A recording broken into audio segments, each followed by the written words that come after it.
Sounds like it's going. Is it going? Yeah, you were just wide-eyed. Huh? You were wide-eyed. Oh, okay. Like you look like a deer. It made a noise and distracted me. Alright, well, this evening we'll pick back up in our pamphlet. I have it marked here on the third page, at the top of the third page.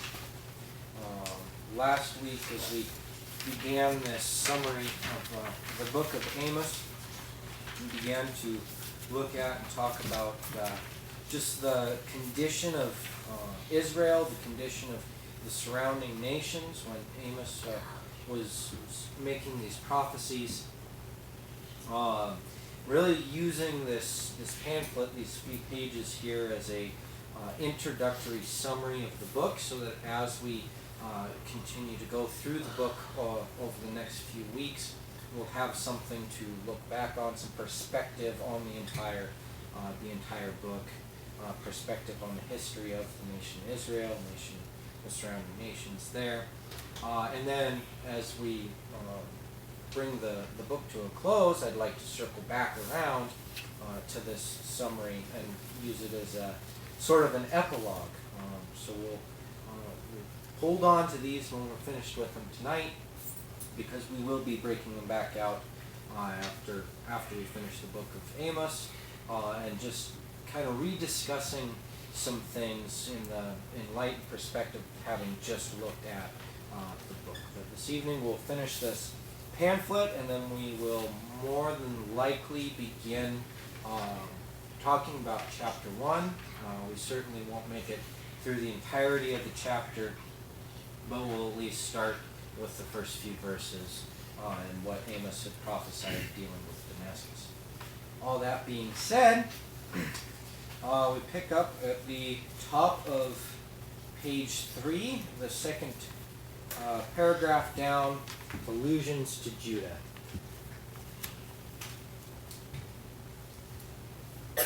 Sit here. Allusions to Judah have come under needless suspicion. Certainly Amos was a prophet to Israel, the northern kingdom, but why should he, any more than any other prophet, have a restrictive view of his ministry? On this ground, not only the oracle against Judah, but the whole series against foreign nations should be excised. The fact of the matter, however, at least in regard to his main oracle against Judah, is that he dare not omit it. Had he left out Judah, he would have lost all credibility with his Israelite audience as a biased person. Y'all can read that up. Verses like Amos chapter 3 verse 1 indicate that Amos had a total view of the people of God, and this becomes evident when he turns to the hopeful future. Thirdly, it is customary to exclude the note of hope from the message of Amos. Here it has been rejected as in itself insufficient. It is inconsistent with any theology centering on the name Yahweh and resting on the idea of the covenant to blacken the whole sky with clouds of wrath and to forget mercy and hope. And of course, we ourselves understand this in the entirety of the Bible, how many times God's judgment comes up, but it's always looking forward to the redemption on the other side of that judgment. See here? I don't know if it's just because we picked up in the middle of something being said, but I'm very confused that it was just read of the last two parts. Okay. Well, maybe we'll go back a little bit now. Well, can you just explain it in one word or something? We were picking up, I think, in the middle of a thought here, but the last. Let me reread it here real quick.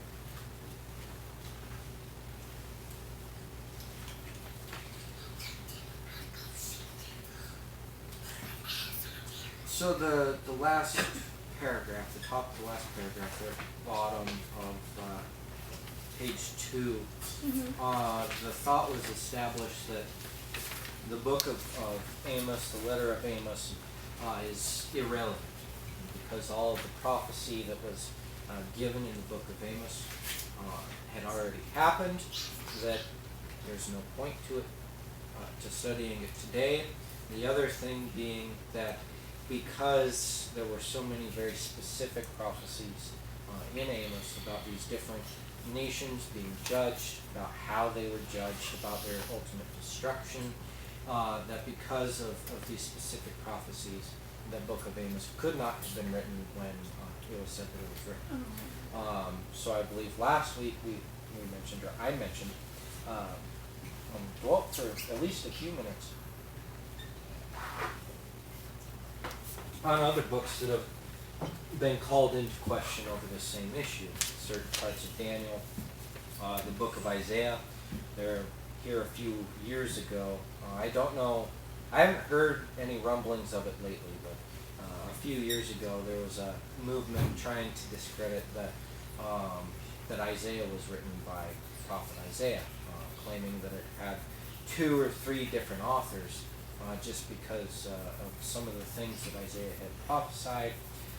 The theory was that Isaiah maybe wrote the first part of it, but then someone came in later and added to it, talking about things that had already happened in a prophetic sense. So looking forward to these things, basically trying to have the credibility of Isaiah.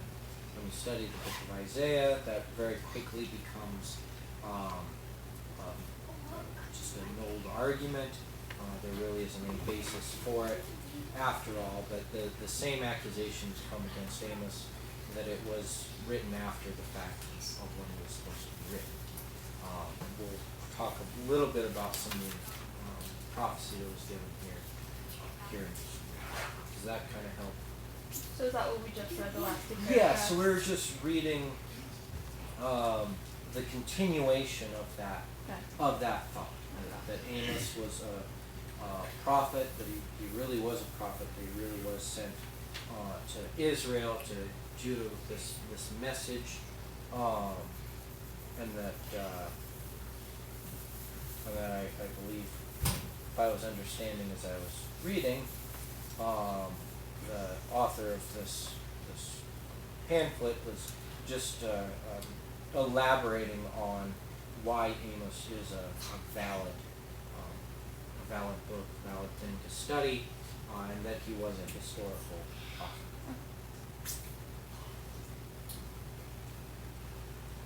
Oh, one question that concerns us here: in what terms did Amos think about covenant, and especially, did he think that it was capable of dissolution? The message that Amos brought, did it mean a judgment that embraced the entire kingdom? And did it imply the end of covenant with Yahweh in Israel? The doom that Amos preached, did it mean the end of Israel? There's one of those typos. Was he not thinking purging unfaithful sinners? For some reason that's reading a little rough. I'm sorry. Unfaithful sinners within the covenant. Yahweh himself was Lord of the covenant. Was he about to bring it to an end? We read of the curse of the covenant, Deuteronomy 28-29, and especially in Leviticus chapter 26. And know that it is to be taken seriously, but just how far does the curse of the covenant go in the breakup of the covenant relationship? We certainly must hold out as a possibility of being cut off. Note the contingent nature of the Sinaitic covenant in Exodus 19. Wasn't it always conditional on the part of Israel? We understand this, and that this covenant that God has made with Israel, all of the language of it is that of a marriage covenant. Right? This is the image that is used to illustrate for us this covenant that God had made with Israel. We've talked in length already about how Exodus, being a love story, really is a depiction of God calling Israel as a bride, calling them to himself, establishing the perks and benefits of wedding themselves to him, right? Showing himself as a capable provider and protector, wedding himself to them after presenting to them a legal contract in the form of these different commandments. The law, when Israel said, all that you say we will do, God says, okay. He comes down, he meets with them there on Mount Sinai. The marriage is established. While that marriage is being established, of course, they immediately run off in harlotry with the golden calf. We pick up the golden calf incident. And Exodus ends with God first removing himself from that marriage, right? Taking a step back from that marriage. Moses pleading on behalf of Israel, don't remove your covenant from them. Don't just destroy them and start all over with me, because that's what God had threatened to do in his anger. Moses pointed out, hey, you brought them out here, right? You took them out of Egypt, you brought them into the land. What are the other nations going to say about you if you just brought them out here to kill them? God repents of that. God also says, I'm not going to go before them. I'll send my angel, right? My representative. He won't be me that goes before them, that dwells with them, but my representative will be there. He also repents of that, and by the end of Exodus, he is back to agreeing to dwell within Israel and lead them and guide them into the promised land. And we see his presence there in Israel, in the host of Israel, as the pillar of fire by day, or pillar of fire by night, pillar of smoke by day, him there indwelling the tabernacle. That was his presence there in Israel. So there, the covenant that God had made with Israel was within the scope of the marriage covenant. Marriage covenants can be broken. Marriage covenants can be trespassed upon. We ourselves, as New Testament believers, have entered into a marriage contract with God, one that will be sealed, one that will be certified, if you will, at the marriage supper when Christ comes back. Right now we are simply endeavoring to live righteous lives, to live within the terms of this agreement that we've made with God. God has established the terms of the contract. He said, this is how you will serve me, how you will obey me. If you love me, you will demonstrate that you love me by obeying my commandments. But we can be removed from this covenant. We can be removed from this position that we are in if we trespass this covenant. So, as we read here about the curse of covenant, at this question, can a covenant be broken? Isn't it a conditional covenant that God had made with Israel? I think, at least with all that in mind, yes. Right? If we look at it in that view. Now, we do serve a loving and a gracious God, a very forgiving God. And so as Israel trespassed, we see time and time again, he forgave them. He gave them ample opportunities to come back to him. It wasn't until he was here with them physically, right? The husband was there with the wife, there with the bride, and the outright rejection of Israel as they said, give us Barnabas, and we have no king but Caesar, did that covenant get removed from Israel, fully transferred over to the church, which we carry today. It also should be noted, just because we're already on the thought, and I'm already on the thought, that Gentiles could enter into this covenant with Israel. Right? Gentiles under the law, they were allowed to enter into the covenant that God had established with Israel by becoming proselytes, submitting themselves to the law, observing the sacrifices, submitting to circumcision, becoming obedient to the terms of the covenant that God had established. And we find today that Israel can enter into covenant with God, right? People of Israel can enter into a covenant with God. Not by observing the laws and feasts, etc., but through entering into the church. And this is also why we stress the importance of church, right? It's by church,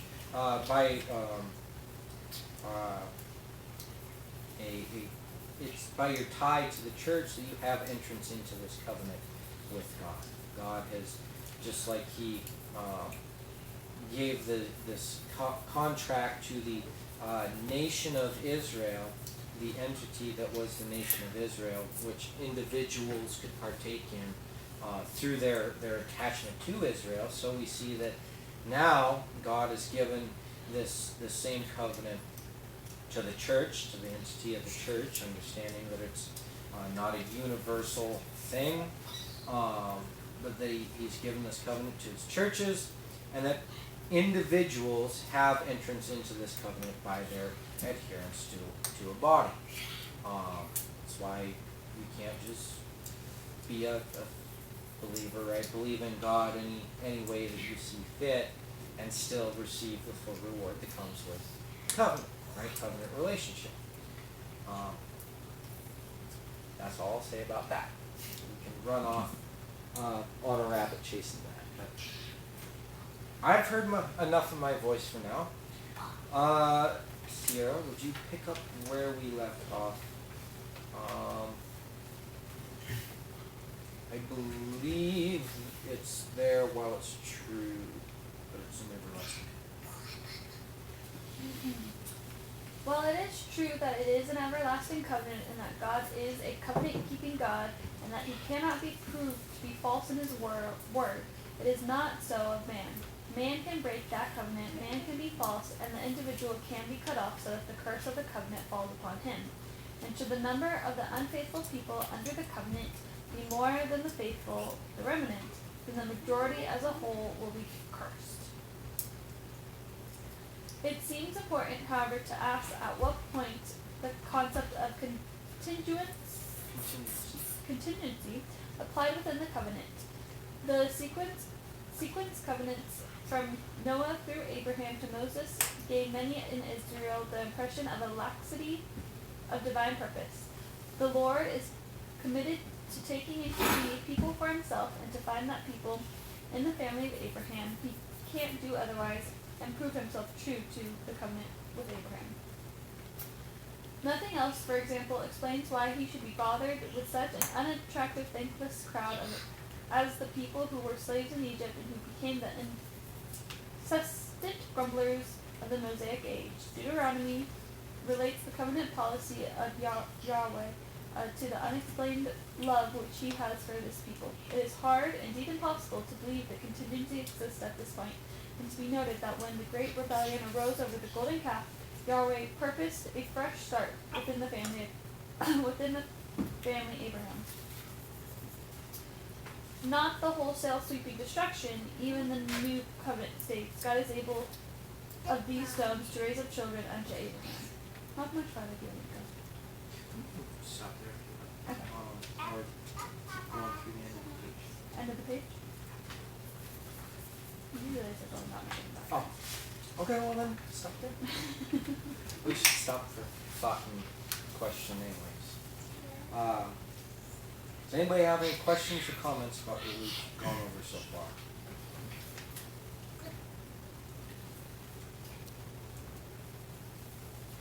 I am confused by the statement, the contingency exists at this point, and to be noted that when the great rebellion arose over the golden calf, Yahweh purposed a fresh start within the family of Abraham. That was with Moses. So remember there, as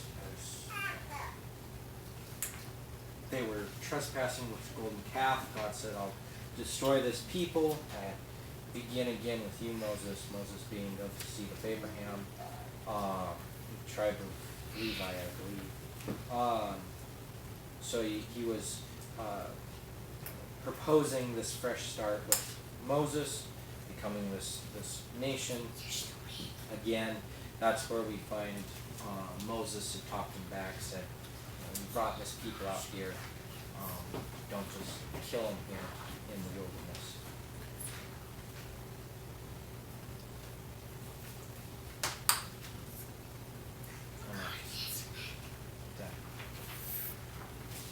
Yeah, it confused me, the fact that it was talking about the golden calf, and when I thought purpose within Abraham's family, I was thinking when God made the covenant with Abraham. No. So I got just confused. Yeah. I was just talking about the conversation between God and Moses that had happened during that event. It's kind of showing God's patience with his covenant people, you know. And we see, we will see more of that here as the book of Amos progresses. We see right away in chapter 1, God pronouncing total destruction for the nations around Israel. I have it notated here in some notes. In fact, the reason why I brought the map up this evening is to demonstrate some of these things. But we'll put a pin in that for a minute. Let's finish our pamphlet, and then we'll talk about that a little bit more. Brother Tony, did you want to pick up where Sierra left off and just go ahead and take us home? And, Is it the contingency? Is that where we started, or is it but when? I think the contingency. The contingency is the typical of all that is said or implied of the topic. It is a contingency of enjoyment of the covenant. In the mind of God, the covenant is settled for all eternity and cannot be unsettled. It is who has committed himself to save and to keep a people for himself. He has predetermined its membership, and all the elect without fail come into their inheritance. But when it is entered into the mind of the covenant, it is a promise suspended of all conditions, that an obedient faith in the promises of God expressed within the covenant is no longer a responsibility of the individual, then we have lost sight of what the election of the nation is. Thus the question of covenant membership was led in Amos's day on the same grounds as when Paul wrote to Timothy, and they remain the same today on the divine side. Lord knows those who are his, and on the human side, let everyone who names the name of the Lord depart from iniquity. To place the burden on the fulfillment of the covenant of God and eliminate the demands of faith and obedience by man is utter foolishness. It is the extremist position taken by many in Israel and the Calvinist doctrine of Protestantism on election.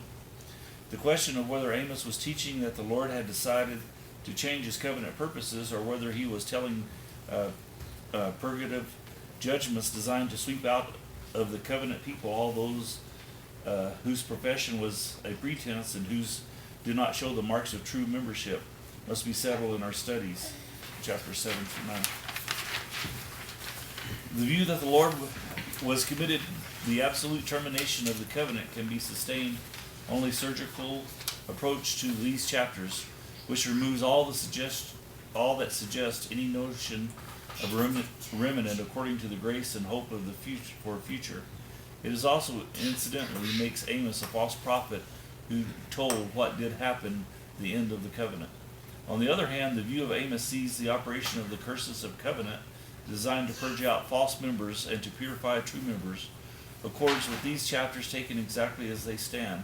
It accords also with subsequent history, the preservation of a covenant people until the day of the raising up of the booth of David and Messiah Jesus, and the blessed forecast of the final consummation of all the purposes of God in him. Thank you. As we finish that up, are there any questions or comments on any of that?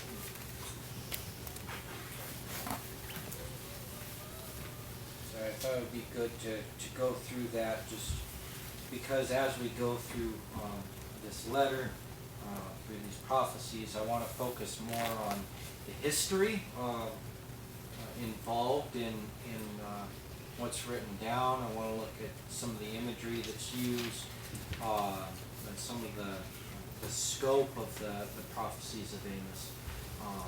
And so I thought it would be good for us to have an idea of what it is that we're looking at before we actually look at it. Well, with that, let's open up our Bibles and we'll turn to Amos chapter 1. I'll only read through, I think we'll read the entire thing. We have enough time left this evening. We'll read through the entire thing.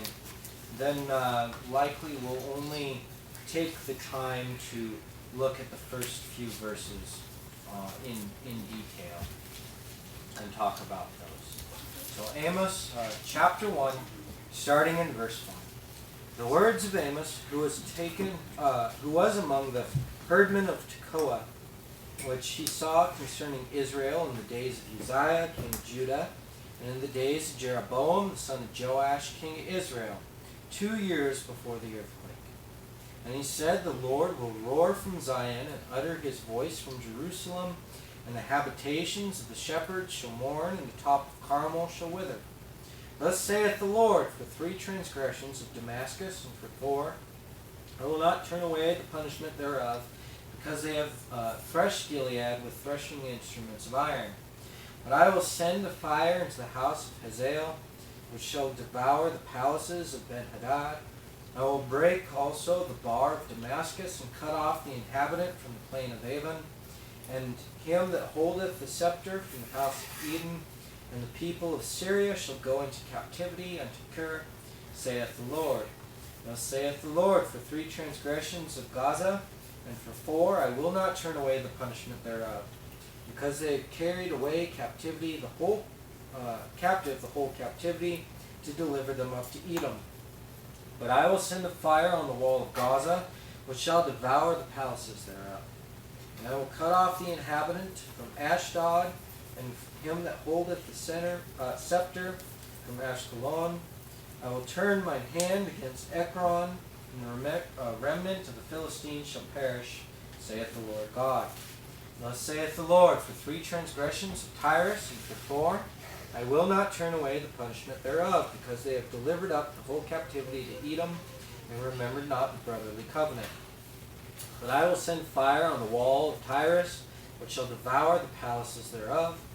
And thus saith the Lord, for 3 transgressions of Edom, and for 4, I will not turn away the punishment thereof, because he did pursue his brother with the sword, and did cast off all pity, and his anger did tear perpetually, and he kept his wrath forever. But I will send a fire upon Teman, which shall devour the palaces of Bozrah. Thus saith the Lord, for 3 transgressions of the children of Ammon, and for 4, I will not turn away the punishment thereof, because they have ripped up the women with child of Gilead, that they might enlarge the border. But I will kindle a fire in the wall of Rabbah, and it shall devour the palaces thereof, with shouting in the day of battle, with the tempest in the day of the whirlwind. And their kings shall go into captivity, he and his princes together, saith the Lord. So you see in this chapter, in this entire chapter, these various nations represented by their capital cities, by very important locations within their borders. God pronouncing his judgment against these nations, against these peoples. And we see throughout, before the Lord pronounces his judgment on each of these nations, this term or this phrase for 3 transgressions, even for 4. And then the Lord says what he's going to do with these nations, how he's going to judge them. This term or this phrase we can find as a phrase of the Lord's grace, a phrase of the Lord's mercy.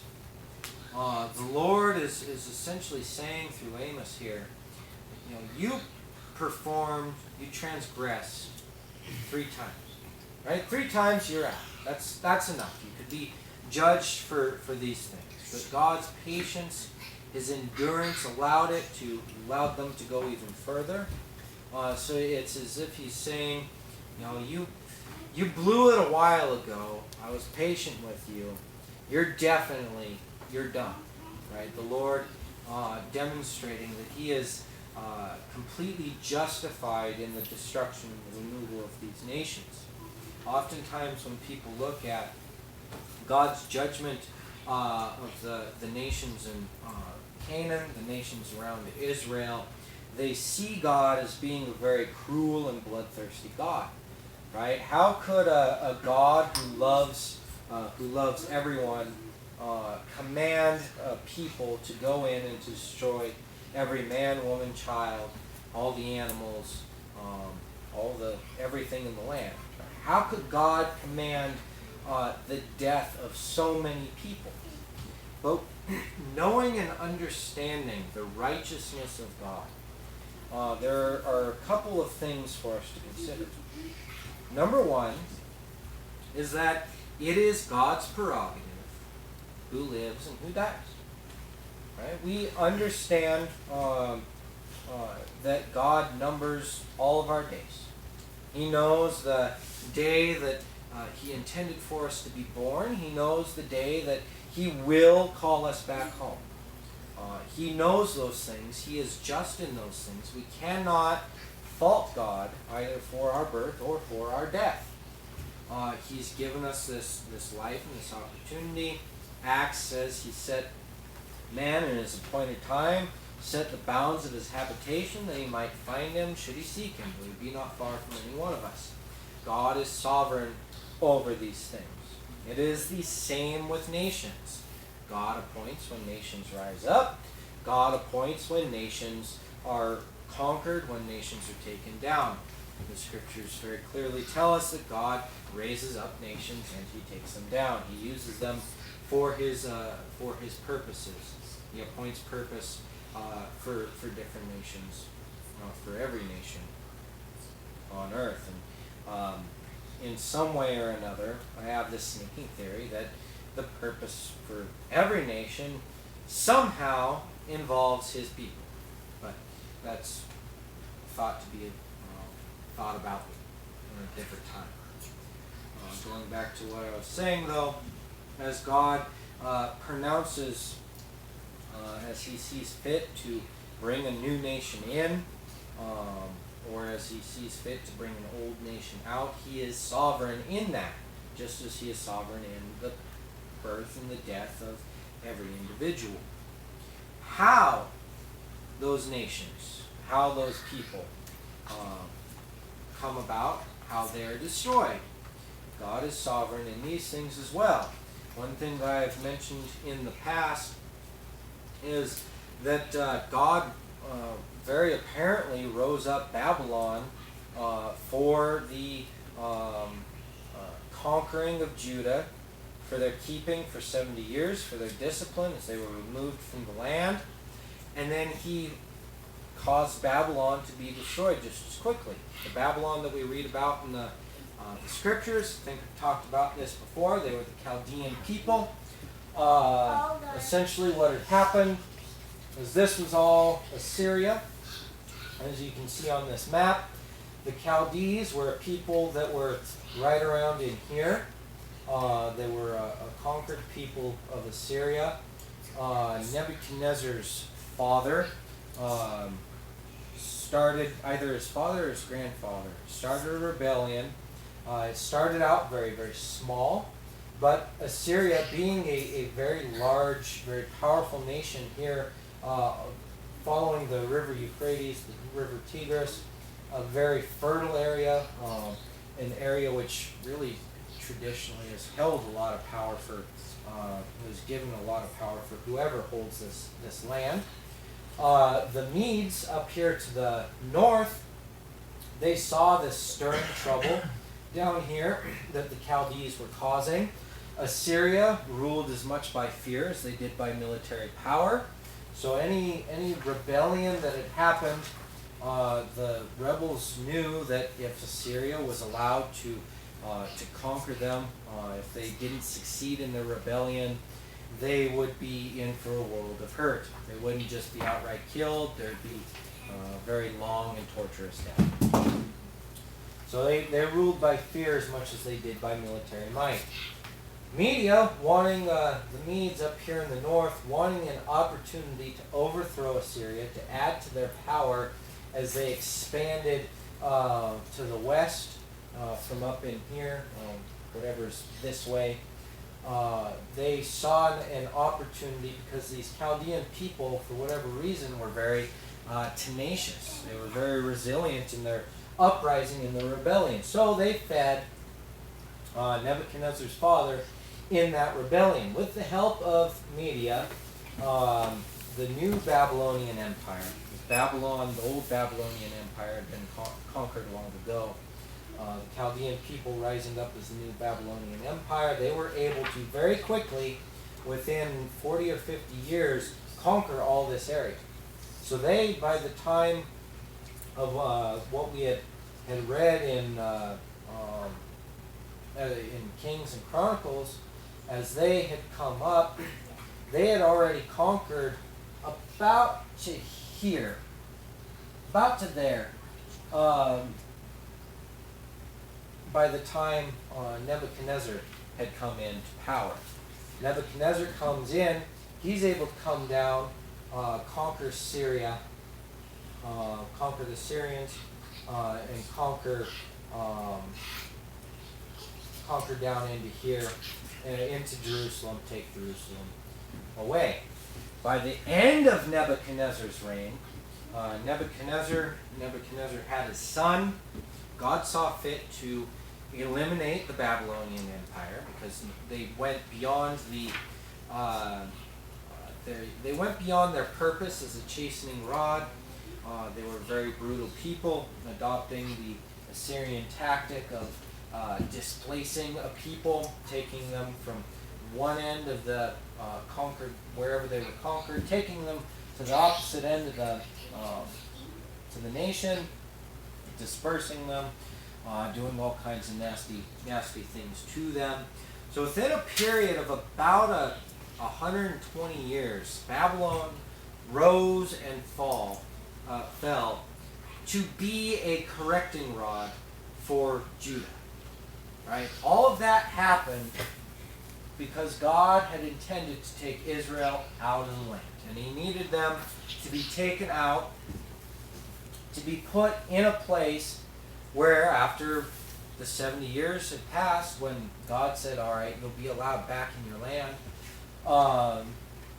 they had to be delivered into the hands of an empire that would allow them to go back, right? The Medes and Persians coming in, conquering Babylon, pushing on down. They were actually successful into the border of Egypt, pushing in. They harassed Egypt a little bit as well. And then, of course, they allowed Judah to come back in, resettle Jerusalem. That's what we read in Ezra and Nehemiah. Where was I going with all that? Right, that's where. Even if we look back farther than this, as God was bringing Israel into the promised land, into the land of the Canaanites, essentially everyone that had settled within this area was descendants of Abraham. Right? We read at the end of Amos chapter 1 about the Edomites, the Ammonites, the Moabites.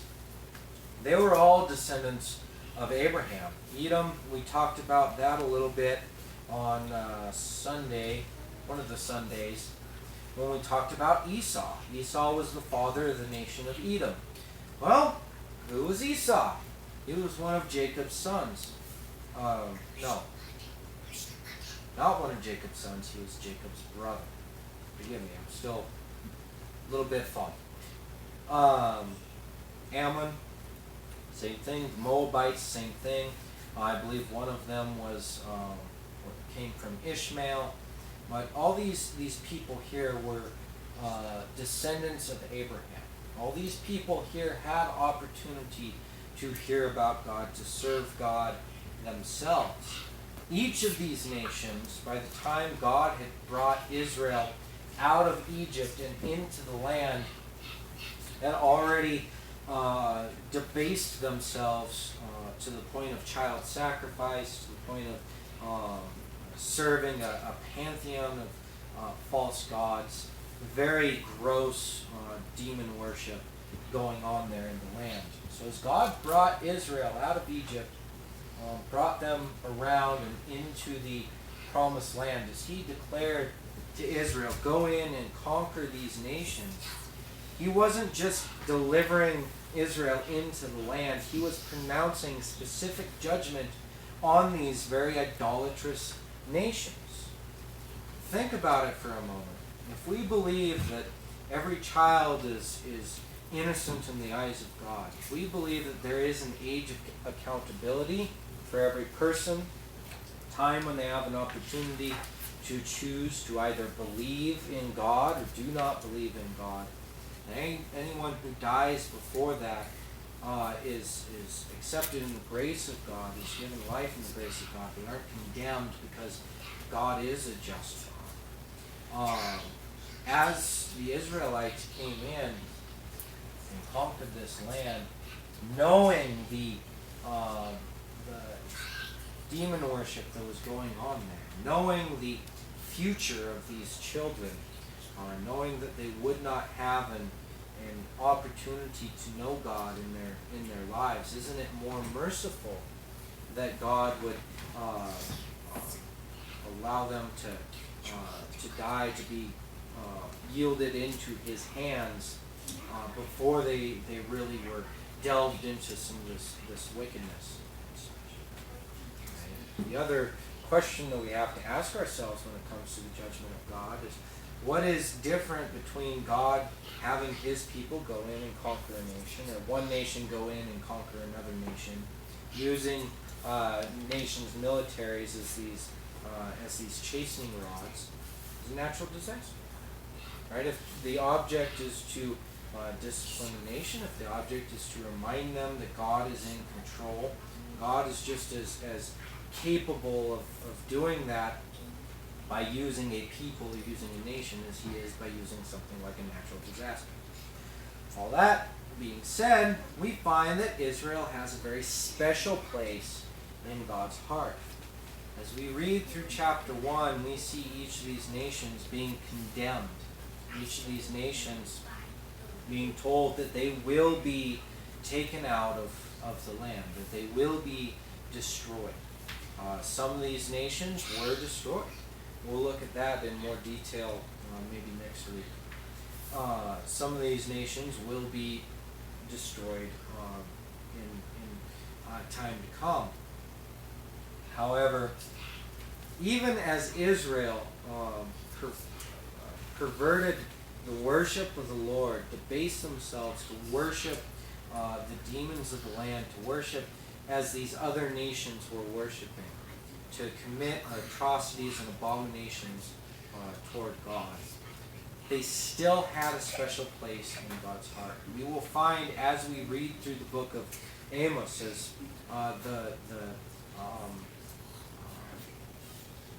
what's the word I want? Focus.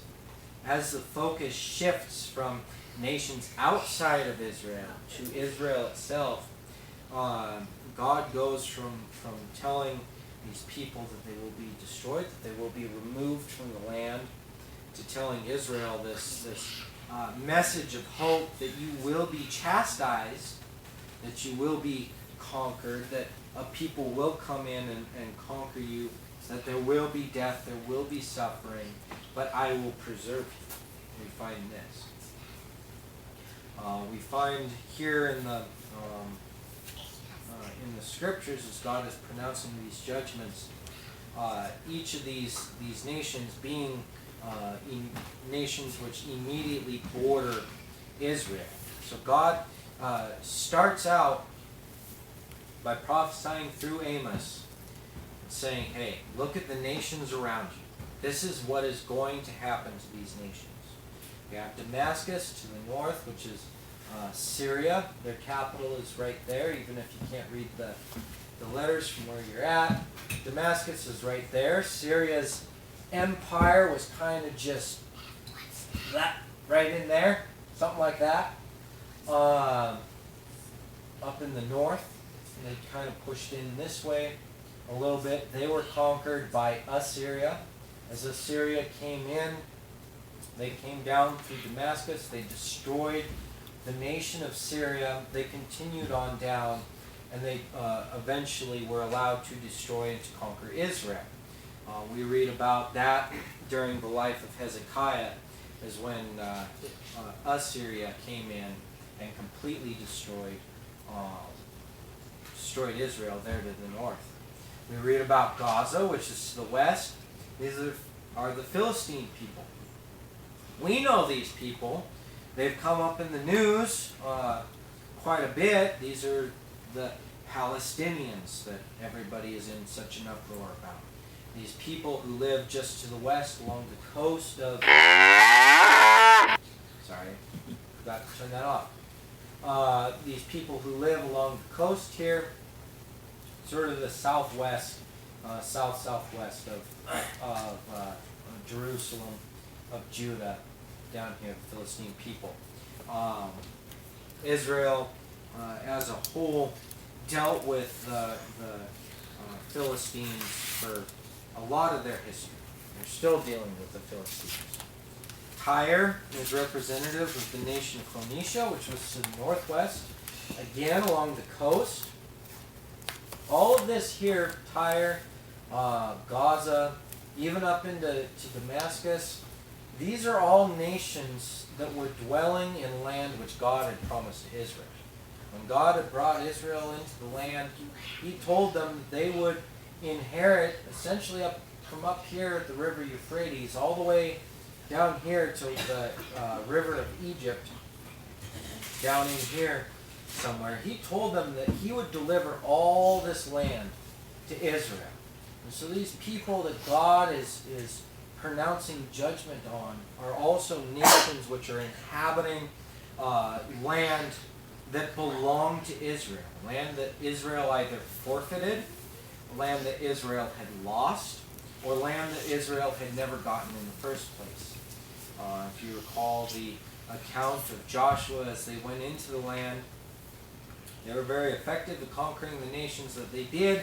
However, there were some peoples, some nations that didn't get conquered, either because Israel stayed their hand, they did not purge the people as they said they would, or they didn't continue forward after the tribes were allotted their land. As we find Joshua ending, Judges beginning, there was a failure to continue on conquering the land that God had promised them had they stayed faithful to Him. So Tyre, we'll look more at the history of the Phoenicians perhaps in a couple of weeks. They're also they're also prophesied about, and I believe it's Ezekiel, when the destruction of the capital of Phoenicia, being Tyre here, when that is actually prophesied very specifically. And we find historically that it was in fact conquered. I believe it was by Alexander the Great, as Greece came down and as they conquered this region. Tyre was destroyed just as God had prophesied. We find Edom to the northeast. We'll just maybe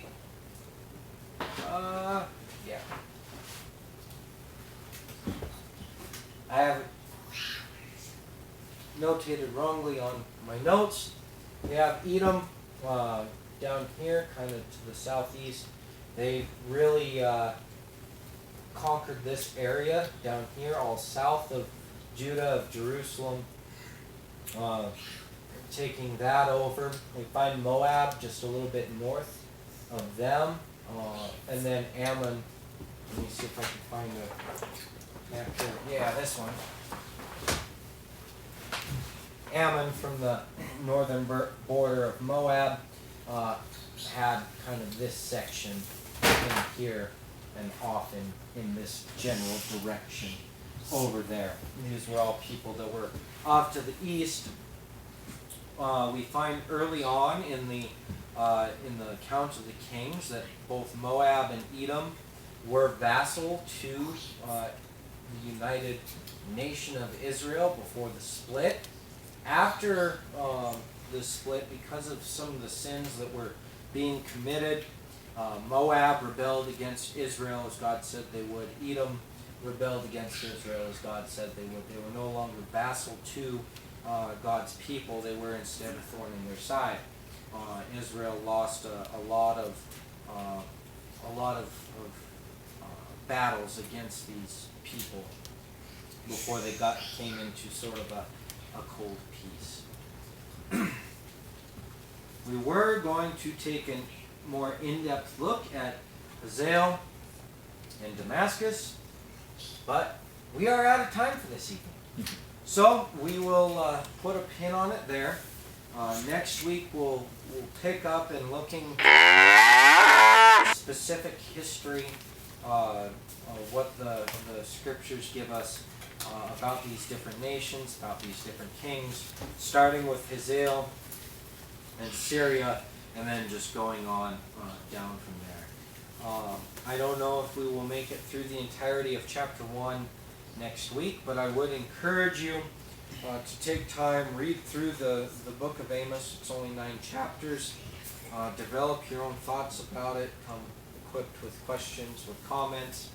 I don't know how much I'll be just pausing for question and comment like I have been in our studies that we've been reading together, but I certainly don't want to stifle discussion. I can stand up here and just talk at you all night long and have it not be effective. I would much rather have open discussion and have it be effective, have these be lessons of the Before we dismiss, were there any other thoughts, any questions?